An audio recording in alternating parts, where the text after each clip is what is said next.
Welcome to students. आज के इस लेक्चर में हम करने जा रहे हैं एक नया मेथड जो कि आपके पास कहलाता है गॉसियन मेथड, या आप इसका एक और एक्सटेंशन भी है जिसको गॉस जॉर्डन मेथड भी कहते हैं। सबसे पहले इसका बैकग्राउंड थोड़ा सा देखते हैं कि हमारे पास कोई मैट्रिक्स होता है, जैसे कि हमारे पास यहाँ पर ये एक्स वाई जी की तीन साइमल्टेनियस इक्वेशन है और हमने यहाँ पर एक्स वाई और जी की वैल्यू फाइंड करनी है। तो ऐसा हम इससे पहले भी करते आ चुके हैं, हम डिफरेंट अपने सिनेरियो की यूज़ करते हुए, यानी कि हम यहाँ पर क्रैमर रूल लगा के भी हम इसको सॉल्व कर सकते हैं। इवन हम यहाँ पर एडजॉइंट इन्वर्स मेथड भी यूज़ करके हम यहाँ पर इसकी एक्स वाई जी की वैल्यूज़ को फाइंड आउट कर सकते हैं। लेकिन यहाँ पर हमारे पास एक प्रॉब्लम है कि क्रैमर रूल या एडजॉइंट इन्वर्स मेथड जो है वो छोटे क्वेश्चंस के लिए बेहतर रहता है। जब वो क्वेश्चन आपका एक्सटेंड हो जाता है, यानी कि 3/3 या 4/4 का या 5/5 का आ जाता है, तो वहाँ पर क्रैमर रूल लगाना और फिर उसका डिटर्मिनेंट फाइंड करना, इसी तरह एडजॉइंट लगा के उसके फिर डिफरेंट कोफैक्टर्स फाइंड करना, वो बहुत ज़्यादा मुश्किल हो जाता है। तो उसके लिए आसानी के लिए एक नया मेथड आपके पास है जिसको आप कहते हैं गॉसियन मेथड। तो सबसे पहले गॉसियन मेथड तक करते हैं, उसको अच्छे से समझ के वहीं से थोड़ी सी एक्सटेंशन है हमारे पास गॉस जॉर्डन मेथड की। तो हम यहाँ पर जो है सबसे पहले इसका हम एक ऑगमेंटेड मैट्रिक्स बना लेंगे। तो सबसे पहले हम यहाँ पर हेडिंग देंगे ऑगमेंटेड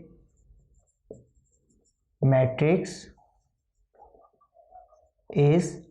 अगर ऑगमेंटेड मैट्रिक्स में डिफरेंट क्या होता है बाकी मैट्रिक्स से, वो भी देख लेते हैं कि आप इनके कोफिशिएंट्स लिखते हैं, ठीक है, और एक बीच में सबसे पहले हम कोफिशिएंट्स लिख लेते हैं 1 1 2 2 4 -3 3 6 -5।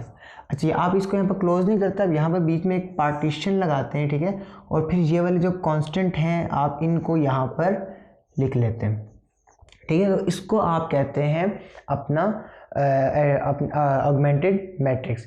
अच्छा, अब इसके बाद इसको आपने सॉल्व कैसे करना है। सबसे पहले आपने जो बिल्कुल टॉप राइट पे आपका टॉप लेफ्ट पे जो आपका फर्स्ट नंबर है, बिल्कुल फर्स्ट नंबर है, वो आपके पास 1 होना चाहिए, ठीक है। अगर वो 1 नहीं है तो आपने उसको 1 बनाना है। वो चाहे आप यहाँ पर इसको डिवाइड करें या चाहे आप इसको यहाँ पर किसी चीज़ से मल्टीप्लाई करें, आपने उसको 1 करना है, या आप रो को चेंज भी कर सकते हैं। अच्छा, कुछ छोटे से रूल्स में आपको इस क्वेश्चन को सॉल्व करने से पहले बता दूँ कि यहाँ पर हम जो है सिर्फ और सिर्फ रो ऑपरेशन लगाएंगे।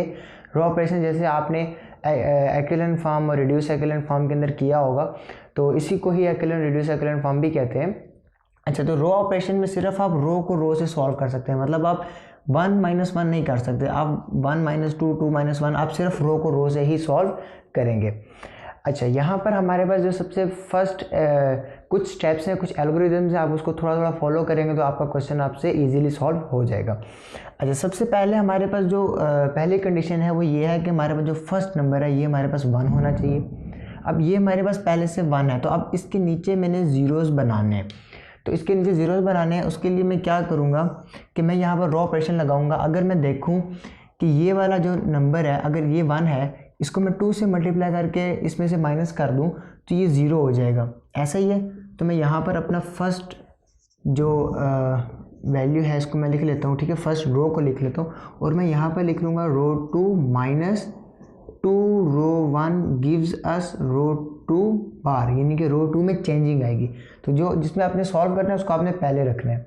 अच्छा, रो 2 मेरे पास है यहाँ पर 2, तो 2 में से 2 और फिर 2 से मल्टीप्लाई हो जाएगा, ये हो जाएगा 2, तो 2 में से 2 -0, यहाँ पर ये हो जाएगा 2 क्योंकि हमने 2 से मल्टीप्लाई किया। 4 - 2 मेरे पास आ जाएगा 2, यहाँ पर ये हो गया 3। अच्छा, ये है -2 × 2 -4 -4 - 3 -7। अच्छा, ये 2 से मल्टीप्लाई हो गया तो हमारे पास क्या आ जाता है यहाँ पर -18 + 1 हमारे पास आ जाएगा -17। अब इसको भी मैंने 0 करना है क्योंकि फर्स्ट मैंने 1 बना लिया, उसके नीचे मुझे 0 चाहिए सारे। तो अब मैं यहाँ पर देखता हूँ कि अगर मैं रो 1 को 3 से मल्टीप्लाई करके रो 3 में माइनस कर दूँ तो मेरे पास ये ख़त्म हो जाएगा। तो मैं यहाँ पर लिखूँगा रो 3 - 3 रो 1 गिव्स अस रो 3 कॉम्प्लीमेंट।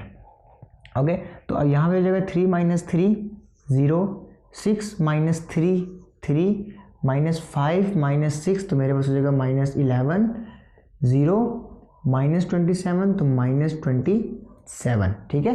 आपने कोशिश ये करनी है कि आप एक ही रो को लेके उसी से सबको सॉल्व करें, ताकि आपको जो है वो प्रॉब्लम ना हो। मतलब कि फॉर एग्जांपल ये नहीं कि आपने यहाँ पर इसको लेके इसे सॉल्व कर लिया, बाद में रो 2 को लेके इसे सॉल्व कर रहे हैं तो यहाँ पर ये 0 है, ये इसको 0 फिर 3 को 0 नहीं बना सकता। तो इसलिए मैंने इस फर्स्ट रो को ले लिया और इसी को मैंने बाकी में से माइनस कर दिया।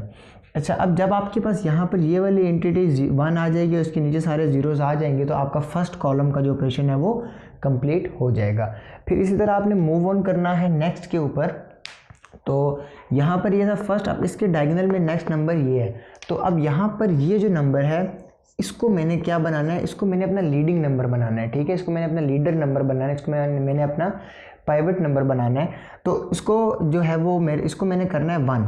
ठीक है, अब यहाँ पर ये 1 नहीं है, ये 2 है। तो अगर मैं इसको 2 से डिवाइड करूँ तो ये मेरे पास इजीली 1 बन सकता है।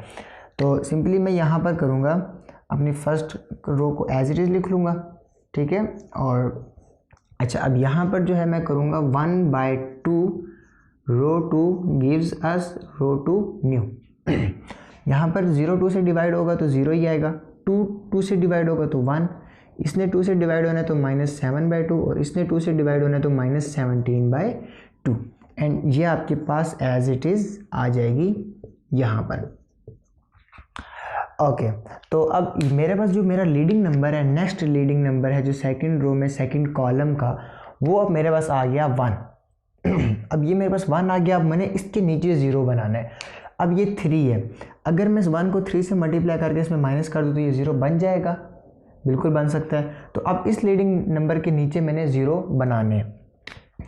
तो मैं नेक्स्ट यहाँ पर जो स्टेप करूँगा वो मैं ये करूँगा कि 1 1 2 9 0 1 -7/2 -17/2 और यहाँ पर मेरे पास हो जाएगा 0 3 -3।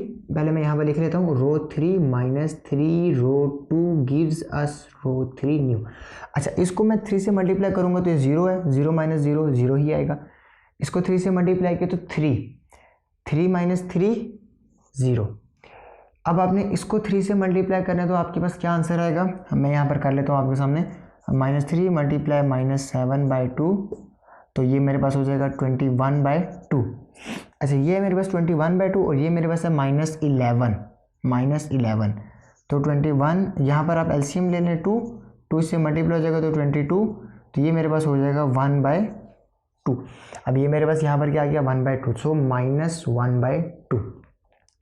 ओके, तो सेम एज इट इज़ आपने इसके साथ करना है, -17/2 मल्टीप्लाई -3 तो ये मेरे पास हो जाएगा 51, सो 51/2 और यहाँ पर मेरे पास है 27, तो 27 को जब 2 से आप एलसीएम लेंगे तो आपके पास आ जाएगा 54, तो ये आपके पास आ जाएगा -3/2। तो यहाँ पर आप सिंपली लिख लेंगे -3/2। अब आपके पास जो सेकंड फर्स्ट वाला जो था, ठीक है, इसको आपने 1 बनाया, इसके नीचे सारे 0 बना रही है, फर्स्ट वाला आपके कॉलम का ऑपरेशन कंप्लीट हुआ। सेकंड वन आपने जो है next second row second column का जो 1 बनाया, ठीक है, उसको जब आपने 1 बना लिया, नीचे सारे जीरोस बना लिए तो आपके ऑपरेशन ख़त्म हो गया। अब नेक्स्ट पे आ जाएं, तो अब ये जो नंबर है आपने सबसे पहले इसको 1 बनाना है। तो इसको मैं 1 कैसे बना सकता हूँ, अगर मैं इसको -2 से मल्टीप्लाई करूँ तो 2 से कैंसिल आउट हो जाएगा और माइनस से मल्टीप्लाई होकर +1 हो जाएगा। तो यहाँ पर मैं इसको -2 से मल्टीप्लाई कर सकता हूँ ताकि ये मेरे पास 1 हो जाए। तो इसको मैं इस तरफ कर लेता हूँ, मेरे पास यहाँ पर आ जाएगा 1 1 2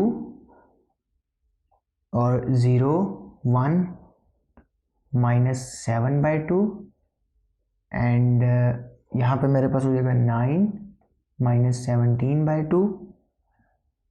ओके, अच्छा, अब मैंने इसको जो है वो -2 से मल्टीप्लाई करना है, तो मैं लिखूँगा -2 × रो 3 गिव्स अस रो 3 कम्प्लीमेंट।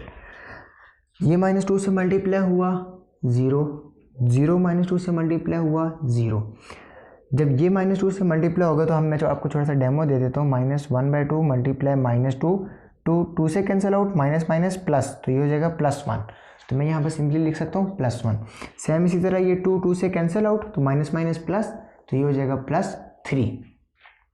अच्छा, अब यहाँ पर हम इसको जो है एक नाम देते हैं, इसको हम कहते हैं एक्लोन फॉर्म, एक्लोन या एचिलोन फॉर्म। ओके, जैसे भी आप प्रोनाउंस करना चाहें। तो एक्विलिन फॉर्म या एचिलन फॉर्म इसको हम कहते हैं, और यहाँ से फिर हम अपने एक्स वाई जी भी फाइंड आउट कर सकते हैं। तो यहाँ पर मैं आपको बता देता हूँ, ठीक है, बाय गॉसियन आप लिखेंगे यहाँ पर, बाय गॉसियन एल्जेब्रिक इक्वेशंस, यहाँ पर आप इक्वेशंस बना लें, ठीक है। अब ये मेरे पास x था, ये y, ये 0, इसके साथ ये कोफिशिएंट्स आप लिख लें। तो मेरे पास यहाँ पर आ जाएगा x plus y plus 2z equals to 9, यहाँ पर आ जाएगा y minus 7/2 z equals to minus 17/2, और यहाँ पर मेरे पास आ जाएगा z इक्वल्स टू 3, ठीक है। अब यहाँ पर आप ये देख सकते हैं एक छोटी सी बात ये कि मेरे पास z यहाँ पे डायरेक्टली आ गया, ठीक है। तो यहाँ पर z मेरे पास डायरेक्टली आ गया, मैं z को यहाँ पुट करके y फाइंड कर सकता हूँ, फिर y और z को यहाँ पुट करके मैं x फाइंड आउट कर सकता हूँ। तो इसको फाइंड कर लेते हैं फटाफट। तो आप z को जो है वो यहाँ पुट कर दें, तो y minus 7/2 into 3 equals to minus 17/2, y minus 3 7 21/2 is equal to minus 17/2, ये उधर चला जाएगा। तो y इज इक्वल टू, अच्छा 2 सेम है, मैं डायरेक्टली एलसीएम ले लेता हूँ, ये हो जाएगा माइनस 17 और ये इधर माइनस है, उधर जाके प्लस 21। तो y मेरे पास आ जाएगा 21 माइनस 17 4/2, 2 1 ज़ा 2 2 ज़ा, सो y मेरे पास इक्वल आ गया 2 के। अब y और z आप पुट करें यहाँ पे और x फाइंड आउट कर लें। तो x है मेरे पास ये x प्लस y की जगह पे 2 और प्लस 2z मेरे पास 3 है, plus 2 into 3 equals to 9, x plus 2 plus 2 3 ज़ा 6 equal to 9, x plus 8 equals to 9, x equal to 9 minus 8, so x will be equal to 1। अच्छा यहाँ पर जो है मैं इसके आपके एक मैट्रिक्स में हम इसको लिख लेते हैं x y z। तो फाइनल सॉल्यूशन जो है वो आपने इस तरीके से लिखना है, x y z, x की वैल्यू है 1, y की वैल्यू है 2 एंड z की वैल्यू है 3।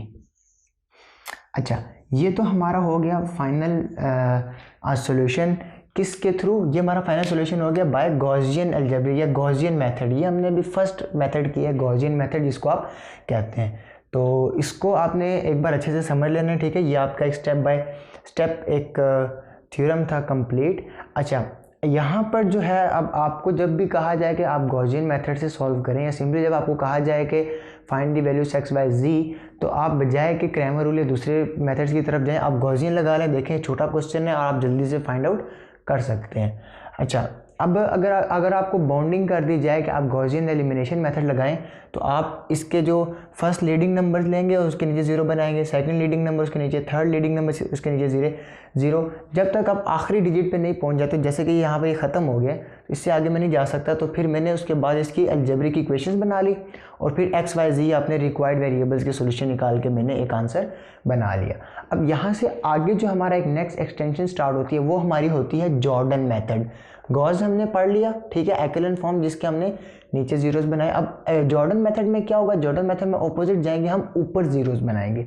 तो मैं इसको इससे रेज कर देता हूँ, मैं इसी क्वेश्चन को यहाँ से आगे लेके चलता हूँ।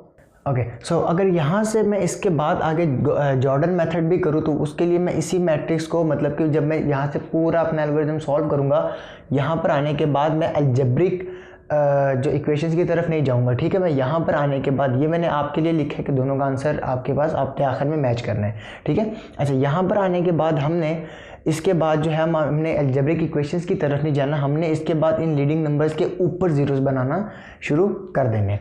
तो सबसे पहले अगर मैं यहाँ पर देखूँ, यहाँ पर ये है 7/2, तो अगर मैं इसको 7/2 से मल्टीप्लाई करके इसमें ऐड कर दूँ, तो 7/2 प्लस 7/2, ये माइनस 7/2 है, ये प्लस 7/2, तो ये 0 हो जाएगा। ऐसे ही है, ये 0 हो जाएगा। फिर मैं इसको 2 से मल्टीप्लाई करके इसमें माइनस कर दूँ, तो ये ऊपर वाला हमारे पास 0 हो जाएगा। तो इसके लिए मैं क्या करता हूँ, यहाँ पर मैं सिंपली लिख लेता हूँ, अभी मैं जो है वो सॉल्व नहीं करूँगा, मैं यहाँ पर सिंपली लिखता हूँ रो 1 माइनस 2 रो 3। अब मैंने रो 3 ही क्यों ली, मैंने रो 2 क्यों नहीं ली, क्योंकि यहाँ पर देखें, यहाँ पर ये 2 जीरोज़ हैं, तो मैंने जो कि इस कॉलम को सॉल्व करना है, तो ये ज़ीरो इसके ऊपर इफेक्ट नहीं डालेंगे, इसलिए ये एक नंबर ऑन यहाँ पर है, एक नंबर मौजूद यहाँ पर है, बाकी ज़ीरो इसके ऊपर इफेक्ट नहीं डालेंगे, इसलिए मेरे पास ये थोड़ा सा सेफ मेथड है। मैं इसको यूज़ करके इसको ज़ीरो कर सकता हूँ, लेकिन फिर यहाँ पर वैल्यू कुछ चेंज हो जाएगी, तो वो मेरे लिए थोड़ी सी प्रॉब्लम बना सकता है, ठीक है। तो इसलिए जब आप गॉस मेथड करेंगे तो आप बिल्कुल यहाँ से शुरू करेंगे, बिल्कुल लेफ्ट से, और जब आप जॉर्डन करेंगे तो आप बिल्कुल अपने राइट बॉटम से ज़ीरोज़, राइट बॉटम के नंबर, लीडिंग नंबर उसको लेंगे, राइट बॉटम वाले को, और फिर उसके ऊपर ज़ीरोज़ बनाएंगे। इसी तरह फिर आप वहाँ से फिर उल्टे आएंगे, ठीक है। इसको बैकवर्ड सब्स्टिट्यूशन भी कहते हैं और गॉस को फॉरवर्ड सब्स्टिट्यूशन भी कहते हैं। अच्छा, रो 2 minus rho 1 minus rho R3, अब ये ज़ीरो है, इस पर कोई फ़र्क नहीं डालेगा तो 1 आ गया, ये ज़ीरो है, इस पर कोई फ़र्क नहीं डालेगा तो 1 आ गया। अब ये 1 है, इसको 2 से मल्टीप्लाई करें और माइनस कर दें, सो 1 2 2, 2 माइनस 2 0, इसको 2 से मल्टीप्लाई करें, 2 3 6, 9 माइनस 6 3 आ जाते हैं मेरे पास, ठीक है। अच्छा, अब नेक्स्ट है मेरे पास, मैंने अब यहाँ पर इसको ज़ीरो करना है, इसके लिए मैंने आपको बताया था कि रो 2 मैं इसमें ऐड कर दूंगा 7/2 रो 3 को, तो यहाँ पे मेरे पास रो 1 नहीं आती है और यहाँ पे मेरे पास रो 2 चेंज होती है, ठीक है। अच्छा, अब मेरे पास यहाँ पर ज़ीरो है, इस पर कोई इफेक्ट नहीं डालेगा 0, यहाँ पर 0 है, इस पर कोई इफेक्ट नहीं डालेगा 1, यहाँ पर 1 है, इसको मैंने 7/2 से मल्टीप्लाई किया तो ये हो गया 7/2, सो 7/2, अब ये ऊपर है -7/2 कैंसल आउट हो गया, मेरे पास हो गया 0, तो यहाँ पर मेरे पास आ गया 0। अच्छा, ये मेरे पास है 7/2, तो इसको मैंने मल्टीप्लाई किया 7/2 से, और तो मेरे पास यहाँ पे आ गया 7 2 21/2। अब ये मेरे पास ऊपर क्या है -17/2। अच्छा, इनका अब एलसीएम सेम है तो मैं 2 एलसीएम ले लेता हूँ, 21 - 17 क्या होता है 4/2, 2 से कैंसिल आउट तो 2 आ गया, तो यहाँ पर सिंपली मेरे पास आ जाता है 2। अच्छा, और नीचे वाली मेरे पास जो इक्वेशन है वो मेरे पास सेम आ जाती है। अच्छा, अब मैंने पर इसको लीडिंग नंबर अपना लिया था, इसको, ठीक है, इसके ऊपर मैंने ज़ीरो बना लिए, मतलब इसका काम ख़त्म हुआ। अब मैं बैकवर्ड आ रहा हूँ तो अगला मेरा लीडिंग नंबर ये होगा, मैंने इसके ऊपर ज़ीरोस बनाने हैं, ठीक है। अब यहाँ पर 1 की तो लॉजिक रही नहीं, क्योंकि 1 हम फॉरवर्ड सब्स्टिट्यूशन में बना के गए थे, तो बैकवर्ड में हम सिंपली उनके ऊपर ज़ीरोस बनाते हुए आएंगे। तो यहाँ पर मैं इसके ऊपर 0 बनाऊँगा तो मैं सिंपली इस रो को इसमें से माइनस करूँ तो ये 0 बन जाएगा। तो मैं क्या करूँगा, यहाँ पे आके मैं करूँगा सिंपली रो 1 माइनस रो 2 गिव्स अस रो 1 न्यू, तो 1 0 माइनस 1 0, 1 माइनस 1 0, 0 माइनस 0 0, 3 माइनस 2 1, ये सेम एज इट इज़ आ जाएगी, और ये मेरे पास आ जाएगी 0 0 1 3। अब अगर यहाँ से अब मैं जब अलजेब्रिक एक्सप्रेशन की तरफ जाऊँगा या मैं डायरेक्टली सिर्फ आंसर की तरफ जाऊँगा, तो ये मेरे पास टॉप लेफ्ट कौन सा है x आगे ये 0 से इनको छोड़ दें, इक्वल टू 1, ये मेरे पास सेकंड है y इक्वल टू 2, ये दोनों 0 हैं, लास्ट है थर्ड z इक्वल टू 3। तो यहाँ पर आप देख सकते हैं मेरे पास डायरेक्टली इसका आंसर आ गया, बजाय कि मैं वैल्यूज़ को एक दूसरी इक्वेशन में पुट करके आपस में इनको वैल्यूज़ को पुट करके और फिर मैं उनको जो है वो यहाँ पर सॉल्व करूँ। तो यहाँ पर आप देखें इसको और इसको, दोनों सॉल्यूशंस आपके पास सेम के सेम ही आते हैं। अच्छा, इसके बाद एक छोटी सी चीज़ है मैथमेटिक्स के अंदर, जो आपको ये होता है कि आपको शक होता है कि क्या हमारे ये आंसर ठीक है या नहीं, क्या मैंने ये जो आंसर निकाला है या ये जो आंसर निकाला है ये मेरे पास ठीक भी है या नहीं। तो इसके लिए हम छोटा सा काम करते हैं जिसको आप कहते हो चेकिंग, ठीक है। अब चेकिंग के अंदर आप क्या करते हो, आप अपने x y z को अपने इक्वेशंस के अंदर पुट करते हो, देखते हो कि क्या वो इक्वालिटी को फॉलो कर रही है या नहीं।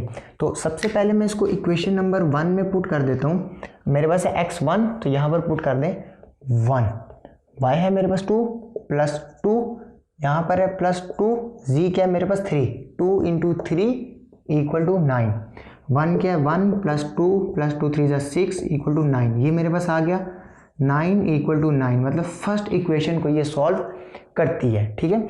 अच्छा, अब सेकंड मेरे पास, मैंने इसको सेकंड में पुट करना है, तो सेकंड मेरे पास है 2 इंटू एक्स, एक्स की जगह पे 1 प्लस 4 इंटू वाई, वाई की जगह पे 2 माइनस 3 इंटू जी, जी की जगह पे मेरे पास आ जाएगा 3 इक्वल टू 1।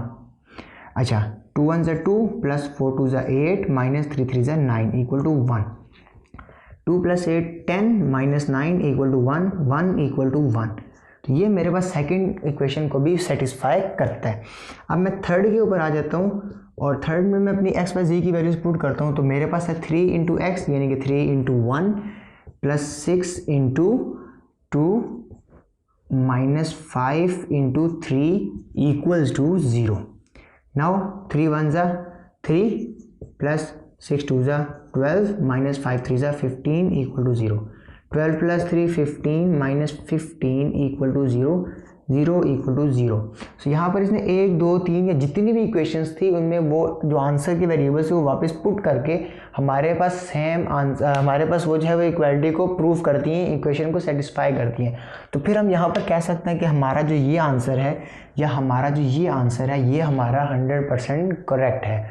तो ये एक मेथड होता है चेकिंग का। सो इस तरीके से आप यहाँ पर गॉसियन मेथड और उसी से एक्सटेंड करके फिर गॉस जॉर्डन मेथड, जिसको रिड्यूस एकुलन फॉर्म भी कहते हैं या बैकवर्ड सब्स्टिट्यूशन भी कहते हैं, इनको आप यूज़ करते हुए आप अपने एक्स वाई जी या इन्वॉल्व वेरिएबल को सॉल्व कर सकते हैं, चाहे आपका क्वेश्चन 3/3 का हो, 4/4 का हो, 5/5 का हो। ठीक है, क्योंकि 3/3 से ऊपर जो है 4/4 पे क्रैमर रूल या जॉर्डन मेथड लगाना बहुत ही ज़्यादा मुश्किल है और वहाँ पर वो प्रूफ भी नहीं होता। जब कभी कभार जो है आपका जो है वो क्वेश्चन जो क्रैमर रूल है वो आंसर आपको 0 दे देते हैं और आप उसको नॉन सिंगुलर डिक्लेयर करके ख़त्म कर देते हैं, लेकिन उसका एक्चुअल सोल्यूशन एग्जिस्ट करता है। तो उसके बाद आपने जो है ये मेथड यूज़ करने हैं। तो अगर आप ये वीडियो आपके लिए हेल्पफुल रही है तो वीडियो को लाइक लाजमी करें, चैनल को सब्सक्राइब करें। मिलते हैं नेक्स्ट वीडियो में, तब तक के लिए अल्लाह हाफिज़।